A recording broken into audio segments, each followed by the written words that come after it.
Welcome to the Penny Bloom Podcast. Ain't another place that has got more bombast. Romp past your mom, dads, listening to Tomcats, talking everything that make you sad. We don't want that. We're here to make you smile. Put your mind at ease. Peace, love, and bloom, and always praise Keanu Reeves. This what we about. Get some weed and now. We'll talk until we can't no more, and then we peacing out. Alright, let's go. Penny Bloom Podcast. It's the Penny Bloom Podcast. Penny Bloom Podcast. It's the Penny Bloom Podcast. Penny Bloom Podcast. Penny Bloom Podcast. Hello, everybody, and welcome in to the Penny Bloom Podcast. 'Tis I, Colton Robertson, and this is the Bad Batch, bitches.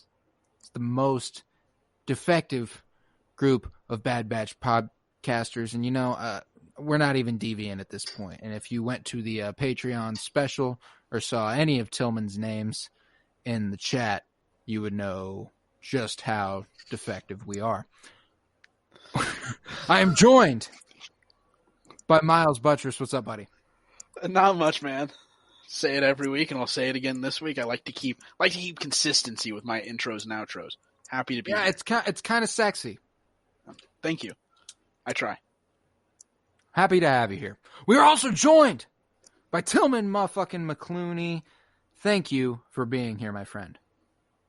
Happy to be back once again. Happy that you are having me here. I like that me and Miles went first this time. It's just something I've been waiting to see. And I'm happy to give my input again for another week. I'm excited to have you here. We are also joined by Joseph George. What's up, buddy?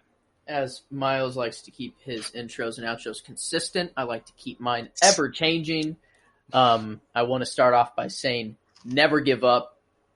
And are you boys ready for the alien reveal coming up soon by the U.S. government? Never give up, and then pause for 2 seconds. Then you continue talking. Never give up!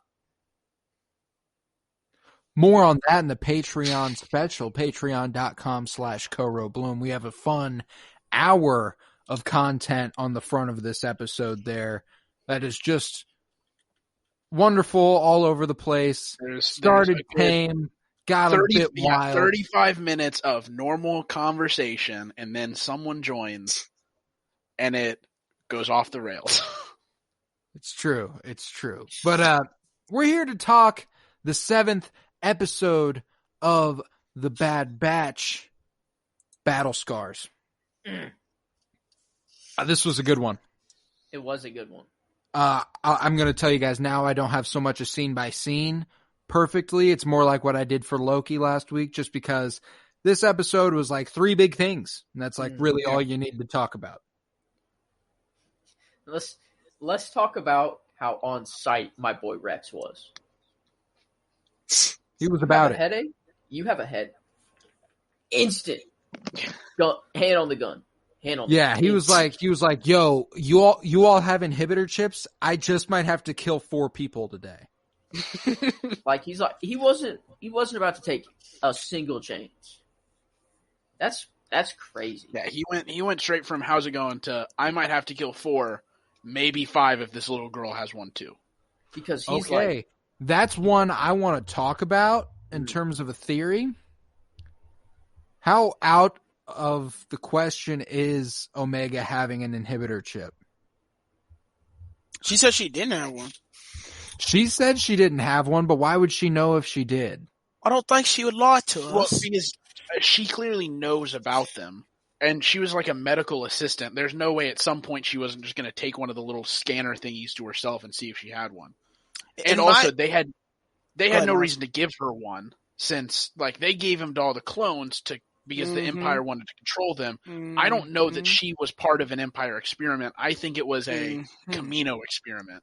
Yes, I'm with Miles. I completely agree. I think that, because those clone troopers were made by the great scheme of Darth Sidious, Palpatine, those ones were bred for military war, and in the end, as you saw, Order 66 to kill the Jedi. I think, like Miles said, she's her own little personal experiment and made there on Kamino, just Kamino's own side project that they did. So I don't think I see no reason for her to have an inhibitor chip because she's not bred. She wasn't made for war, bred for war. Someone else is involved with Omega. That's would not my be thing. This important to have Fennec Shand hunt her down.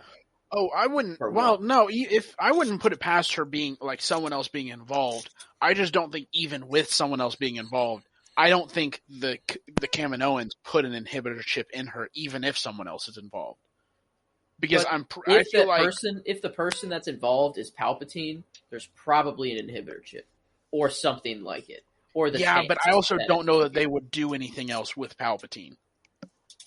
How do you know? Because Dude's, I think dude's that alive in the freaking sequels, dude. Yeah, but the only reason they did the clones was because they thought it was a Jedi. And at that point, Palpatine can't come up and be like, "Oh, I'm Darth fucking Sidious.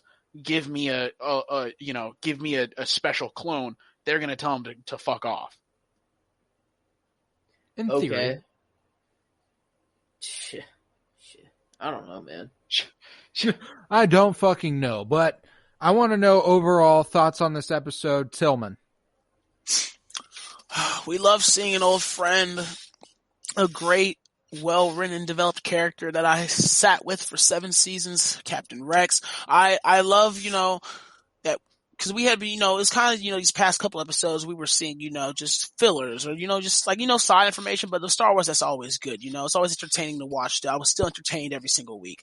And this one didn't have to do with them being hunted or crosshair or anything, but being able to see, because yes, we found out inhibitor chips. They found out, yes, inhibitor chips. But then it was kind of left there, we knew they were going to come back to it. And, now they come back to it in this episode. And so it's, we're back on like a main course storyline. We're back on the main storyline of the inhibitor chips, Order 66, and they're being hunted. But, like we're going to get back to the little hunted part with Crosshair and whatnot. But just having that hopping back on the main road, and the juiciness of It was nice because Yes.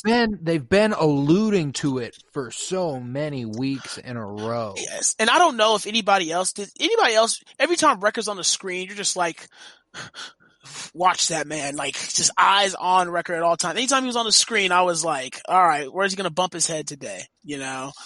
And so, like, also, I loved how, it got right into it. It wasn't just, we got a half episode of Rex or a half episode of Wrecker in his head and whatnot. We're going to get to it later, but we got right into the fact that, my head hurts. Like, yes, let's Why get did straight Rex have to leave though at the end? Like He's not gone for good. He's coming back in but this like, series. But like, why? Like, He got why only hosed, one man. episode? He's an important man. He has stuff to do. He's an important man. He got hoes at home waiting for him. I guess, but like, you don't think he spent a couple days with the Bad Batch at least? Boys just got their inhibitor chips out. Like, that was step one in order to trust them. And then he's like, you know what?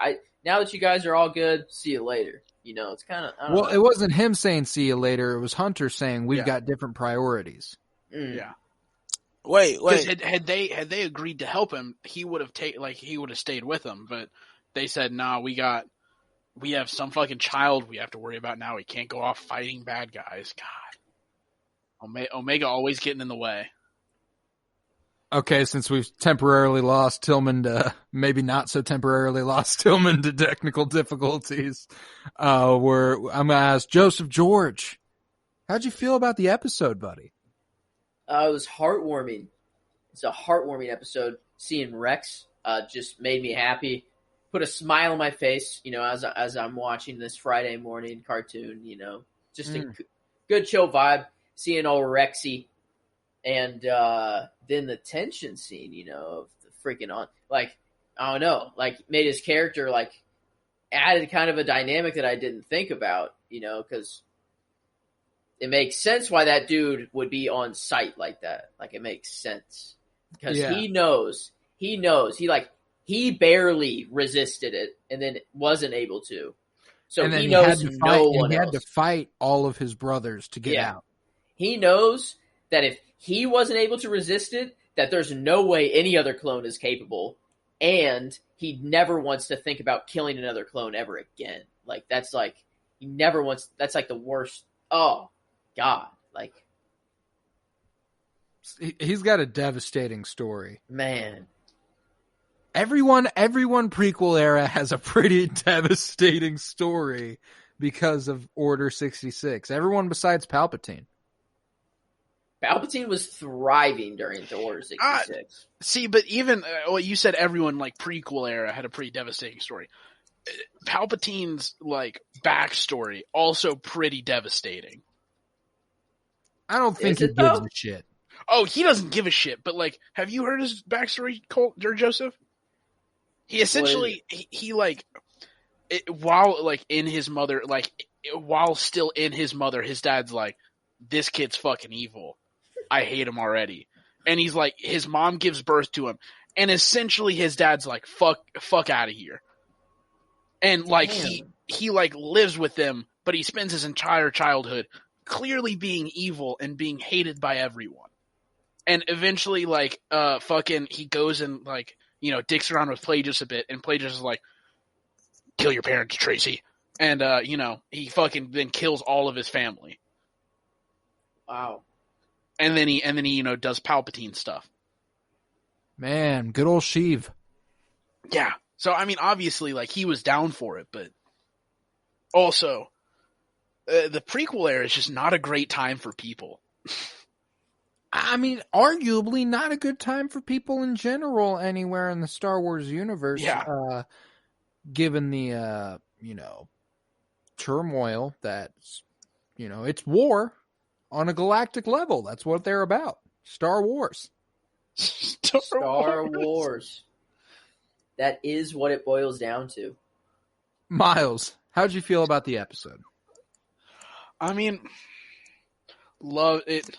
Very, very simple episode. Very, very well defined, and you know, the couple parts, the trip to the med bay, the med bay betrayal, and then the post med bay. Yeah, and it's really enjoyable. It is really simple. Like I said, I don't have a lot of scene by scene notes. You can kind of sum up everything really easily. Yeah, there's the couple twists and turns where it's super obvious where the twists and turns are happening. There's no big surprises. There's they look in the water and Hunter goes, "Stay out of the water," and then they have to go over the thing, and obviously Wrecker's being a little wuss, understandably, and as soon as he gets on the the thingy, you're like, all right, he's obviously gonna fall, and they're gonna figure out what's in the water, and it happens, and it's simple and enjoyable, and not complicated. I will say, I appreciate this happened where it happened for the sake of our characters' lives. I did expect a little bit more of Wrecker's executing Order 66. Like, I thought we were going to have like a tension moment where I was convinced one of the clones was going to die that wasn't Omega. And because he threatened Omega, I was like, okay, well, I know none of them died. Yeah, it did take a little bit of suspense out of it. Also I can agree with you I was surprised because I really thought this was going to be like a multi-part, like a multi-episode like thing where they were going to be like, all right, let's go get him removed. Wrecker was going to, Order 66 him. And I thought that was going to be like a multi-episode thing where they were like, maybe even like only 2 episodes. I did not think it would all be started and resolved in one episode and Rex move on in one episode. However, I liked it. I want to make it clear. Yeah. I enjoy this episode thoroughly, and it just tells me they have more plans. Like that storyline is now summed up. You know what I'm saying? Like unless Omega has an inhibitor chip. But like they would have scanned her like in there. Yeah, I feel confident that she didn't have one. Yeah. Okay, I'm with it. I'll let it go. Yeah, there's no way that that Rex would just let it slide too. Well, that Rex would let it slide, or because there's Tech and Echo. Echo's the reg, right? Yeah. Okay, yeah, Tech. Okay, there's no way Tech wouldn't be like, well, let's just scan everyone just to be sure. You're right. Because he's a fucking nerd, and as a nerd, that's something I would do. Naturally. Let me look at your brain to see what it does. One with not an inhibitor chip looks like, just for data purposes. Well, it's also a great question why he needed Rex's brain scans. Why I couldn't just be like, all right, Omega, you don't have an inhibitor chip. Let's just see what normal brain looks like. Don't look at me like that. You would think that would be the natural line of thought, huh? Or maybe it's unless they were trying to hide what Omega has in her head. Maybe Omega's Ultron. Think about it. He's got to come back somehow. Maybe it's because she's like a different type of clone. They needed a Reg's brain scan without the inhibitor chip. Okay, that's fair. That's a good one. Like with it fully removed, as opposed to like she never had one. And whereas they wanted one with it removed. You're right. I like to go for it. I'm trying to explain my way. Take big swings. I like to take big swings. But I also liked the episode a lot. It was, another Friday morning cartoon day for me, and obviously this one gets a little higher tension.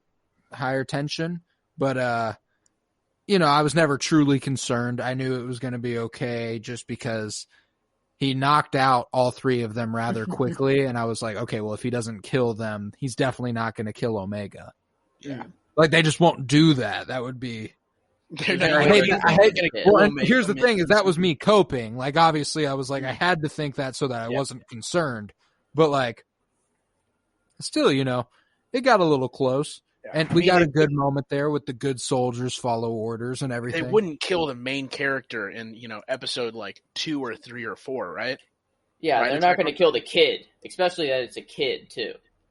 Oh, I was making a different reference. Oh. I said right, Attack on Titan. Oh. They would never do that. They would never do that. In A Quiet Place, they wouldn't just kill a kid 5 minutes in so that you knew anything was on the table. God, I really forgot they killed that kid so fucking early into that movie. Killing a kid is really a good way to set the tone, Well, it lets you know, anybody could die here. Yeah, that they're about that shit. That's a we don't give a fuck. But Star Wars does give a fuck, and that's why I'm never concerned about the children dying, Fair. You're saying Star Wars isn't just going to off a child? I mean, except for the Jedi younglings. That's a fair point. They do did kill see a mass bunch genocide of of child, actually. So yeah, and every time, like, obviously we're a bit desensitized to that by now because it's just a part of Anakin's story. But like, that's really probably the worst atrocity he ever committed. That was also pretty bad. One of, obviously not my favorite scene of that movie. I love that scene every time it comes on. It's so funny. Master Anakin, what are we gonna do? Master Skywalker, there are too many of them. Little did you know, little Timmy, you're gonna get sliced up. Sorry, buddy. What are we going to do? Your little itty bitty lightsaber. Oh, it's so cute. Every single time that scene comes up, all I can think of is the Robot Chicken like parody of that scene where he's dancing through like a field of flowers with Padme, but instead of like swinging with her arm, he's swinging the lightsaber and killing them. Anakin committed a lot of mass murders. You got to think though, probably a big rush while he's doing it.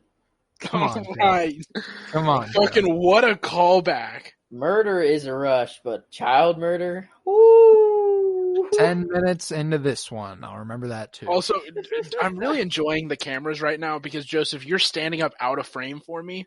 And just a second ago, you were standing perfectly lined up with Colton, where it like cut off at your shoulders white and then went up to Colton and then Colton's head. That's perfect. So what do you say I jump into my semi-scene-by-scene breakdown and we get this thing rolling? Let's do this. All right, so we open up and we learn that the gang is pretty deeply in debt to Sid now. And they were not aware they were paying for services. Mm-hmm. She was charging them the whole time, though. And Wrecker is enjoying him some of the best popcorn in the galaxy. I mean, maybe it's that good. It's like It looked fucking delicious. I wanted some. Also, just a great. It's such a great scene. And what was it, like 24 cartons of whatever they are? Yeah, and then he's like Mantel mix. Yeah, 24 cartons of Mantel mix, and then it immediately cuts to them. After every mission, we have some Mantel mix. It's a tradition. Best part of the mission. Best part of the mission. I love their relationship though, and obviously that scene does create another layer to them there, and how much compassion Omega has. You know, so I appreciate that aspect of this story. I just anticipated more threat here. Yeah, that scene also, well, that and every other scene with him took away all threat of him actually killing her. Oh yeah, absolutely. Because I was like, there's no way they kill her off in general. But there was that sus moment though, her. whenever like they were there with Hunter, and then like, you know, it was like they were going off on their own, and then it was kind of like they looked at him weird as they left, as if something bad was going to happen with Omega with Wrecker. You know, like, didn't you get that vibe? Like before they left, like it was kind of like like Wrecker like could kill her, you know. We don't know. Like they had like suspenseful music playing and everything. It was like but there was no way they were gonna have Wrecker kill Omega. Well, I know, but it was like the idea was there. Well, yeah, the idea was there, but it was obvious that it wasn't gonna happen. Another shot. Not necessarily. What if that popcorn was like it just got that inhibitor chip in the right way, and then child murder. But, you know, I also love that, you know, Rex is here at this bar, which has now become their little home base for the time being, and it is a nice little home base. I like seeing it. It's satisfying to look at. And they catch up for a spell, you know, and he meets Omega for the first time, saying he's never met a clone like her, and she points out that he's a first generation, noting the lines on his face. And he's like, essentially just damn. calling him old. That was kind of crazy. Like, Gen 1, how do you know? You look old as fuck. Like, basically. After I watched this episode, I went back and watched like season 1, episode 5 of the Clone Wars, which is like the first episode focusing on Rex, Echo, and all the other clones. And immediately coming off this one, it was like, wow. That's the one where they meet Fives, right? I believe so, yes. Yeah, because that's the one where they're on the mission where like the base is taken over by droids or whatever. Yeah, Kamino, yeah. Yeah. Oh, wait, what? That's the Kamino one? I thought that was the one where they're like on the other planet and like the droids take over the base and they have to like covert into the base, and I don't know, I'm thinking of a different episode. I think so. So. I'm not familiar enough with the Clone Wars. I love seeing middle-aged Rex. Middle-aged Rex. Yeah, he's not young Rex from Clone Wars. He's not old Rex from Rebels. He's middle-aged Rex. Although he looks good, but I want to see, you know, thick old, you know, old man with the beard Rex at some point again. Thick though. Yeah. I mean, you haven't seen Rebels, right, Joseph? No. No, they make a lot of jokes about how he's thick. He's a fucking thick boy. Like, look him up. He looks like the like quintessential like grandpa who's just like built like a fucking truck. Dude, he is thick. His head is even thicker. Yeah, like he's not fat, but he's built. Damn. That's a big ass dude. Like I appreciated their immediate trust of Rex. Oh, like they were like, this dude is definitely okay. Yeah. Like, it's Rex. And I also love Rex in a poncho. Mm. Rex in a poncho was dope. Cal Kestis-esque. Cal Kestis-esque indeed. Have you seen how much ponchos come up in Star Wars? A lot of characters wear ponchos. Well, I feel like practical. Partially because there's so many scenes where it's just fucking like torrential downpour. Torrential. That's a very good point. Wow. Because it's on Kamino a lot, and Kamino it's just constantly fucking raining. That's a big word. I don't know. I've never heard that word ever. You've never heard torrential downpour? No. Weird. That feels relatively common to me. Yeah. Wow, I'm stupid. No, I don't think it's a stupid thing. I just think it's like you just haven't heard that. That's Yeah. incredible. Torrential. You guys, I'm assuming He's looking up torrential downfall. Falling rapidly and in copious quantities. Yeah. Wow. You That's guys a know good that word. the planet that they go to, that's the start of Fallen Order, right? Yes. Okay. You mentioned it, and I wanted to be sure to say it in case either of you two didn't know. No, yeah, I caught it, Braca. Oh, go ahead. It's a pretty cool scenery here, and I feel like it was originally this was the original concept for Jakku, I think, the Starship Graveyard, and then it obviously became Starship Graveyard Desert. Star Wars, Starship Graveyard Tatooine, but it was fucking cool. Yeah, and obviously that's where they have to meet to get their inhibitor chips out. Yeah, I did not pick up on it immediately, just because I wasn't thinking about it whenever I heard the name. But as soon as they flew in and they saw it, my first thought was, that looks like Fallen Order, and I didn't look it up or anything. And then a couple days, yesterday or the day before, I saw something talking about it, and I was like, that's right, it was the fucking Fallen Order planet. That makes sense. Was Cal Kestis working for the Scrappers Guild at the beginning of that game? No. Wait, what? No? Oh, at the beginning of the game? Yeah, Yes. Yeah, sorry. I thought you were saying right now. That's what I was like, no, he's still a little Bobby boy. And by Bobby boy, I mean child. Well, naturally. Yeah. But, Rex does learn they have their inhibitor chip still in, and he's like, okay, well, I'm going to have to, fuck around and find out, you guys. He nearly pulls the gun.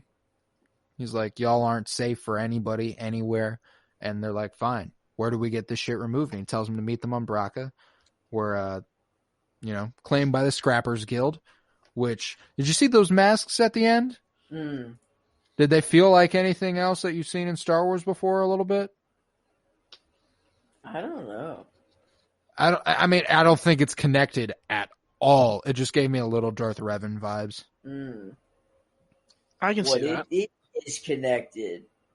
That'd be wild if somehow Darth Revan was connected to Darth Revan. Connected to the Scrappers Guild. Hey, Tillman. Hello. I like that he just joined and didn't say a word. Well, I knew you guys were recording, so I was like, okay, well, I was like, I'm going to come in and not say anything. I appreciate your consideration. Yeah, but these Scrappers, I was like, let's see how they tie into things, because, it was like, he's like, oh, yeah, they run this planet. And I'm like, okay, is that it? Because I know that's not it. Because, first of all, you're not just going to say that and then go back to we don't want to get seen by them, and then we don't hear about them the rest of the time. I was like, no, more's going to tie into that. Mm-hmm. Yeah. So, see where that goes, see who they're going to snitch to, the Empire. They're going to be in trouble next episode. Methinks. If they don't give us a in between. Why do you think they're going to be in trouble? At the very end, the Scrappers Guild was like, notify the Empire?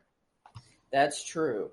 Like, y'all some snitches. Like, we don't do that in my town, dog. Like, how you gonna go snitch on somebody? Like, mind your own business, bro. Damn.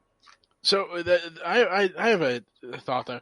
Do you think they immediately send Crosshair after him? Or do you think they send someone else after them?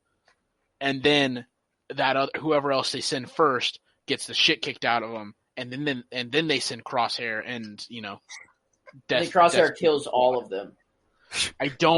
I'm going to go out on a limb and say Crosshair doesn't execute. There's one of those red barrels that explodes, and all the characters are standing right by it, and Crosshair just shoots the barrel.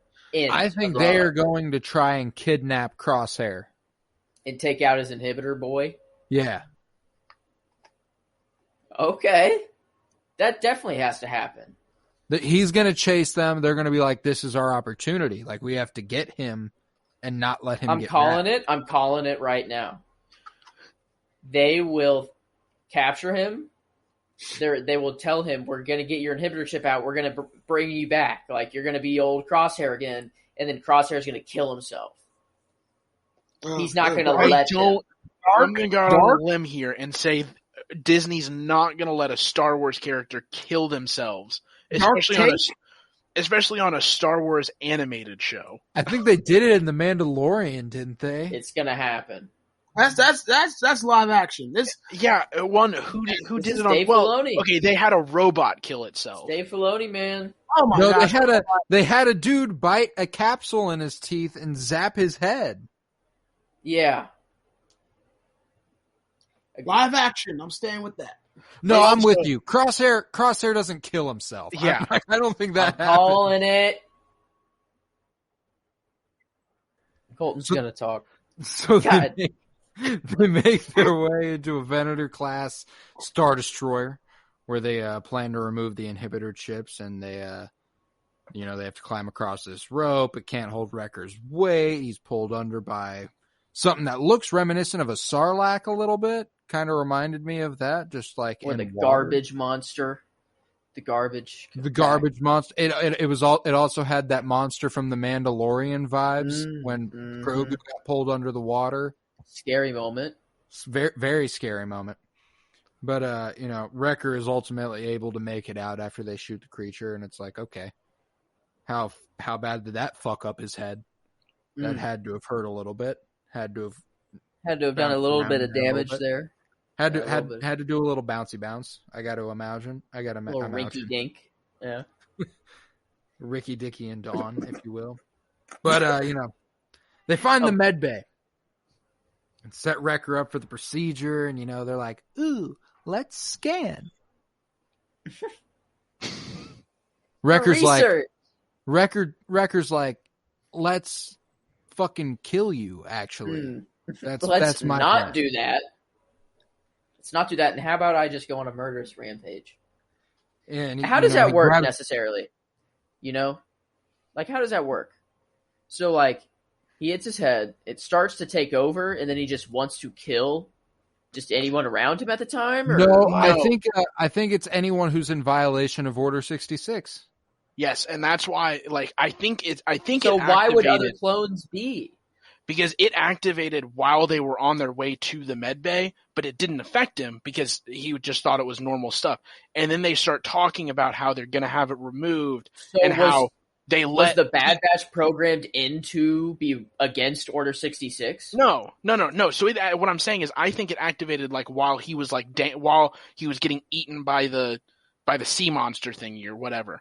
And then they get in there and it's already activated at that point. And he just knows he's just in regular clone mode because he doesn't know Order 66 has been activated.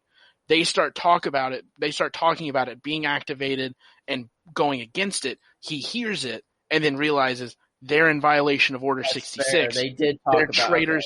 That, and that's whenever they're talking about it is whenever it clicks for him.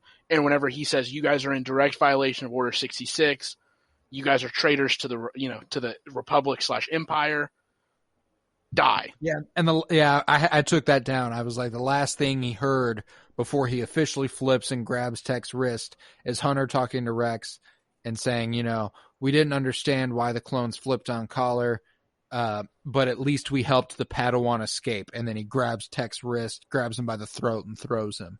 It's like, oh, that's it. And Wrecker's strong. Very, very strong. And he quickly knocks out both Echo and Rex. And then him and Hunter go at it for a second. He knocks him out as well. And Omega shoots at him. And I was like, okay, Omega, standing up for your boys. And Wrecker chases her. And I was like, oh, fuck.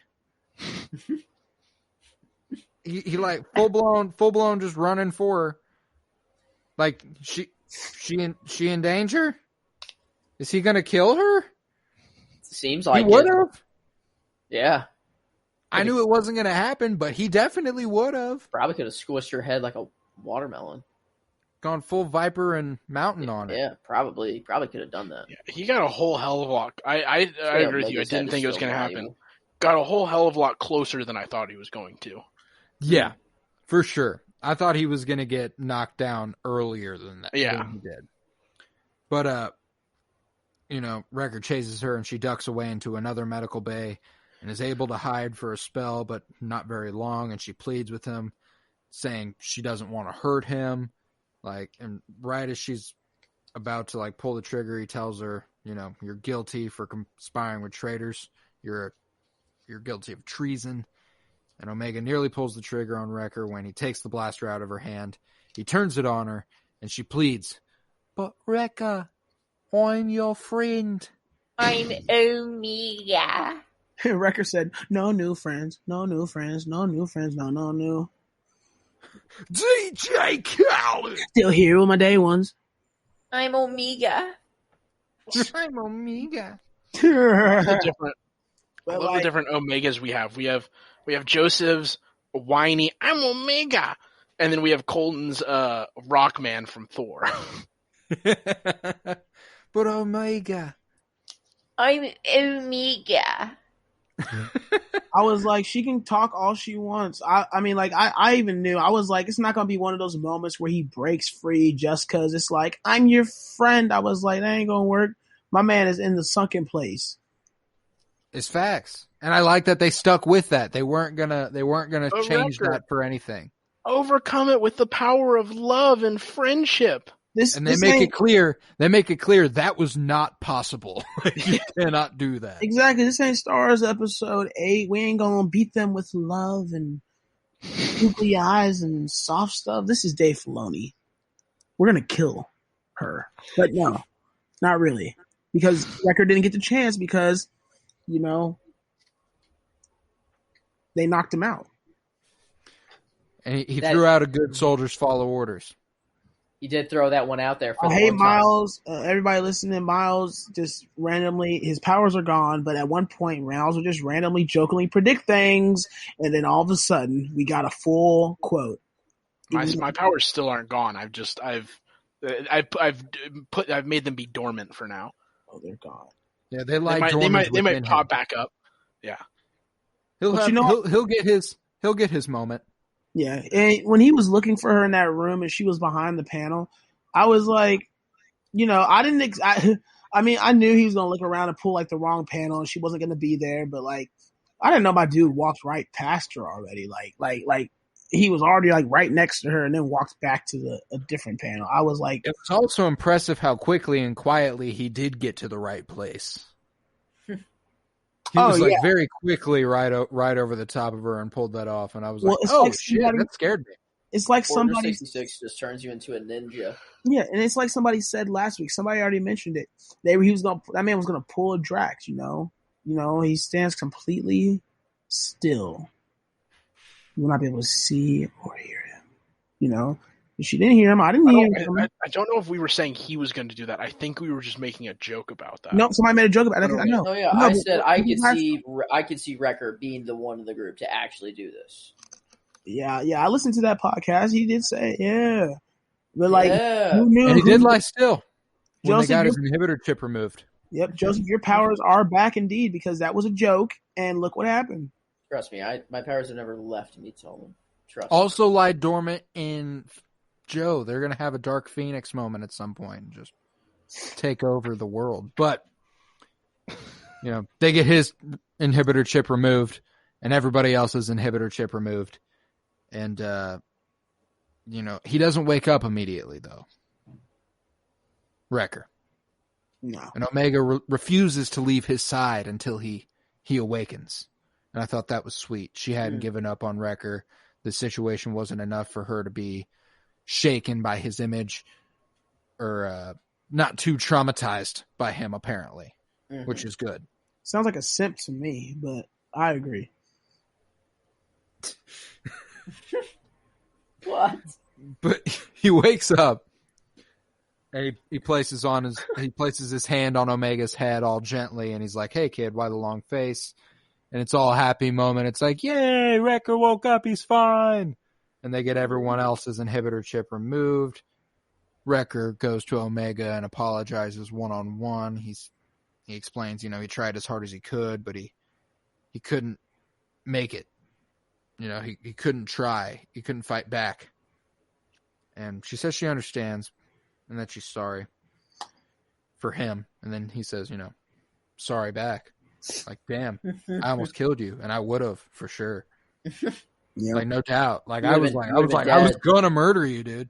Like, dude, I want to be very, very crystal clear about this, Omega. Like, I was like straight up gonna kill your ass. Straight up murder 1, probably murder 2, but Yeah. maybe murder 1. And I mean, like, he had to be the one to have the malfunction too, just because, he was the character, he's a character that I'm not saying everybody loves, but everybody loves because he's so hilarious and he's goofy and he's like, yeah, he's strong, dude, and it's just like for him to be the one to have the malfunction, that's going to hit him out of all of them, is going to hit, the audience the most. Yeah, he's just the big softy. He's the big teddy bear. Yeah. I mean, now if we want to talk about which one would have been most entertaining for them to lose control, for me, that'd have to be Hunter, of course, because that man would have gutted all of them with a knife, hunted them down. Yeah, Hunter might actually be able to take the entire Bad Batch on his own. I'm not going to I think each one of them individually could take all of them. Yeah, Tech would short out their body. I think each one of them is capable of taking each other out. Tech would turn that decommissioned ship and broken down ship into like a house of horrors for them if he was the one who got his chip messed up. Freaking Tech probably already has 500 different ways he's thought about killing all of them. Just for storage, just for research purposes. Tech writes. I seriously doubt that. I don't know. No, Tech writes the book for the cheat code. Oh, and I puts said it in the book. seriously, and she thought I was talking to Siri. Damn. Siri listening in? Tell Siri. Siri just wants a friend. Poor Siri. She said, seriously, huh? What? Huh? Is someone out there? Seriously? Oh, mine didn't do it. But yeah, Tech would probably mess them all up. Well, I mean, he'd have to get out of there first, but that dude's scrawny. He ain't getting out of there. Hunter could get out of there. Hunter could hit a backflip and throw his knife and take a lightsaber out of his back pocket and just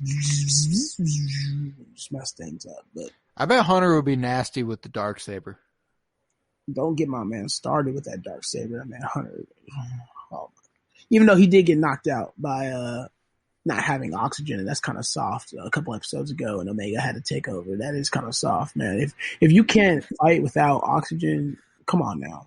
You saying you can't breathe? Tough it out. Tough it. You can't Come on, survive man. the literal thing that you need to survive. You're a pussy. Ain't no air in the hood. You think he? Come on now. We wearing spacesuits. I'm rocking scuba diving gear 24/7. You telling me one of the requirements for Navy SEALs, you got to hold your breath underwater for however long. But to be a clone trooper or be a part of the Bad Batch or even a Jedi or something, you can't hold your breath. Yeah, that's and the out of thing, space. though. Whenever Navy SEALs are holding their breath, they have oxygen in their lungs.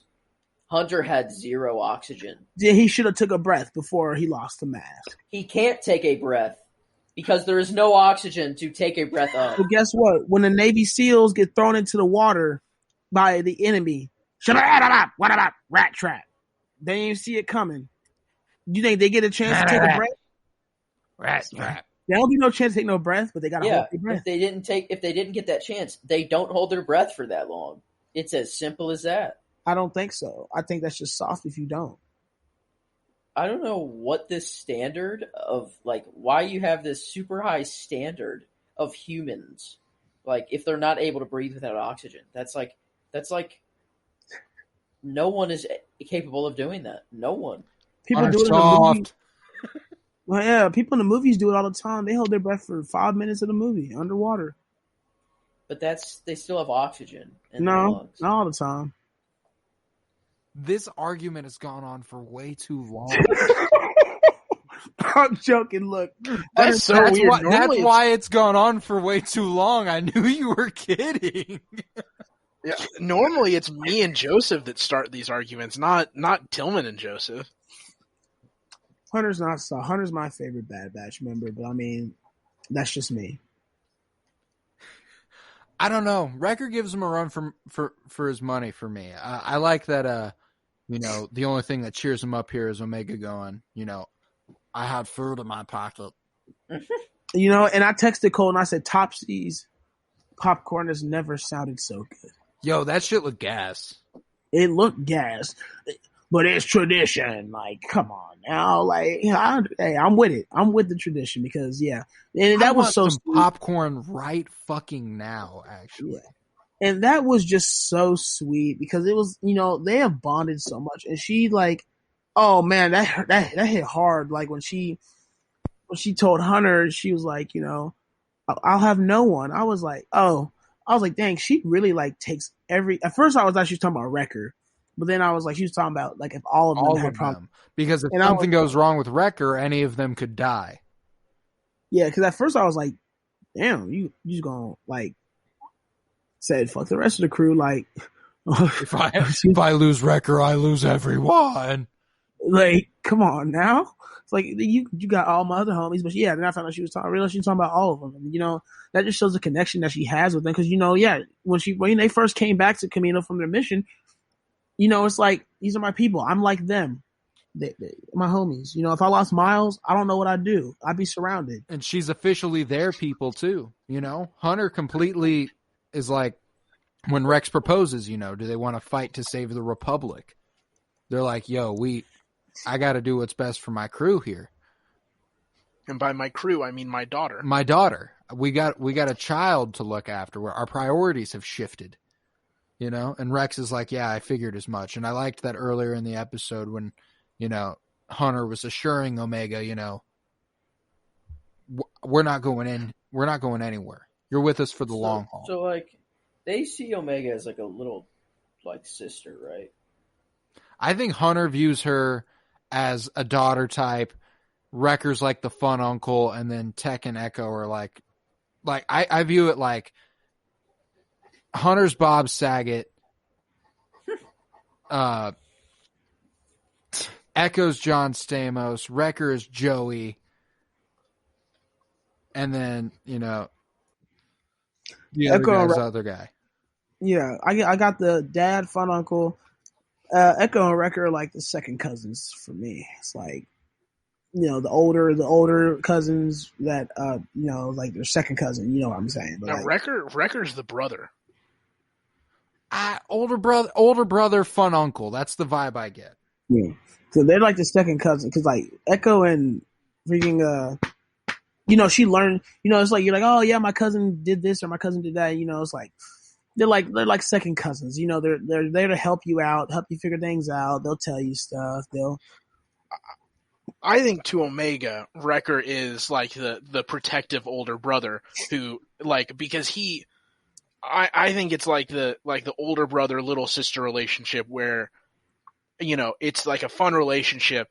But if anyone, obviously other than himself, since he's the only person that's ever threatened to kill her up to this point, but if anyone you know, threatened to harm her at all, he would, you know, and it is also end their existence. It is also important that she is a female clone, and they always viewed all the clones as their brothers. So why would they not view the one female clone as their sister? But then again, you know, brothers and sisters don't get along like Wrecker and her do. So I don't know. I don't know if they do the brother and sister. Brothers and sisters hate each other. That big of an age gap? Yes, they do. They hate each other. No, at that big of an age gap where you're not growing up with each other, you get along that well. I'm not paying for no popcorn for no sister of mine. That Tillman, that is the biggest cap I have. He didn't pay for it. The record didn't pay for it. He did put it on Sid's tab. Oh yeah, Sid's boosty, by the way. Like Sid be cutting my homie short. Like, I mean, that's a whole other thing. But like, how you gonna like cut? It's gonna be a fucking problem at some point, bro. I'm about to throw hands with Sid. Like, I'm about to jump through my TV screen. I already tried it once. I broke a TV doing it, but like, I'm gonna jump through the TV screen and fight Sid. Cause Sid be like giving them 30%, and they're not even 30%. Like, oh no, she was like, he's like, I thought it was ×3. She's like, yeah, for me, you still get 30% of like the original one was. I was like, that is boozy. Hey, you got to compensate your workers fairly. You know, they got to unionize. Where's the life insurance? Where's the health insurance? Where's the dental insurance? Like, come on. Then she gonna threaten them, talking about like, you know, I do this for you. Like, bruh. She really does nothing for the group. Except giving them missions. The Bad Batch should be getting the majority of the money. Like, they are doing the entirety of the job. The thing she does for them is not report them to a bounty hunter. That's what I'm about to say. Wait for her to blackmail them. Wait for her to blackmail them. She already is blackmailing them. Oh, sorry, not blackmailing. Wait for her to stab them in the back, because it's coming. It's coming. She's going to be like, then I'll do this, or I'm about to do this. Or she'll go and she'll click a button and some hologram will pop up and be like, wada wap, wada wada wada wada wada wada wada wap, and then just call in the feds, man. It's a distinct possibility. But, Rex leaves in a puff of smoke after this conversation with Hunter. And, Hunter assures him if he ever needs anything, you know how to contact us. So that gives me the impression we'll probably see Rex again at some point in this series. And there's also the possibility we don't, he does seem pretty removed from everything come Rebels. Like he does seem pretty laying low. He's kind of done out there, But in the distance, the Scrapper Guild watches on, and they rat to the Empire. So next episode will probably kick off with, the Bad Batch having to get going, get moving. Where are they going? I don't know. Where would they head? Maybe they can't go back to Ord Mantell, right? I mean, they could. If they get out into space and then get into light speed, then maybe.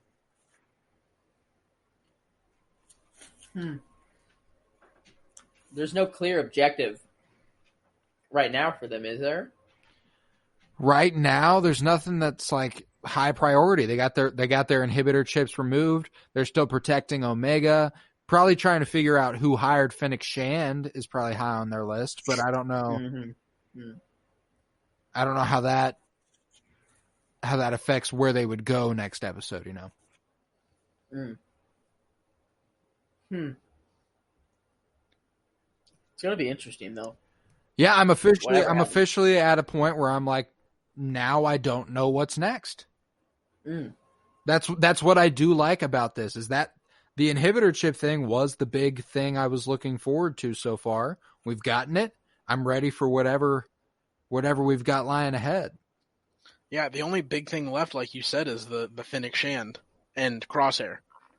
And there's no clear way for that to sort itself out, whereas with the inhibitor chips, the clear way was Rex. Exactly. And also, I mean, we don't know who Omega is, but I guess that's tied to Fennec Shand.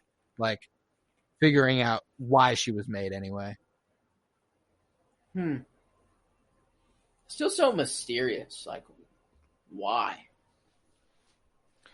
Why just one, too? And what's funny is that, we can do all the theorizing with Loki because it can go just any number of fucking ways. But Star Wars is always so much harder to theorize because the storytelling is always it's so different. And they never get too incredibly out there. Why just one of her, though? Why just one? I don't know, man. I do not know. Nevertheless, I fucking loved this episode. It was a lovely one. All the creators, the Kiner brothers who do the music for this, they were all hyping up this episode like crazy, and now we're having tweets from them being like, you thought this one was good, wait for next week. And it's like, okay, we're really ramping it up here on out. That's how it's about to be. Excited for the future of Star Wars, man. It's going to be fucking lovely. But in the more near future, I'm ready for Loki. That's true. We will be back.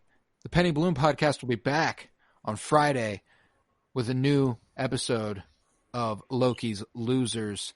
But this was the Bad Batch Bitches. I was Colton Robertson. I was joined by Tillman McClooney. Thank you very much, brother.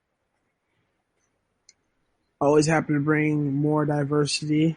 Like I say every time, it's always great to give input. I'm happy that you guys always have me, and my immature behavior on here, but I love talking about Star Wars because I love it so much, and I'm so excited for what the Star Wars is bringing in the future, in the near future, in the far future. I'm glad that Star Wars has, revamped and has a revival, because for a couple years, it was like gone. But I'm going on a rant, so I'm gonna stop here. And all we have is Clone Wars, but it's back, baby. It's back.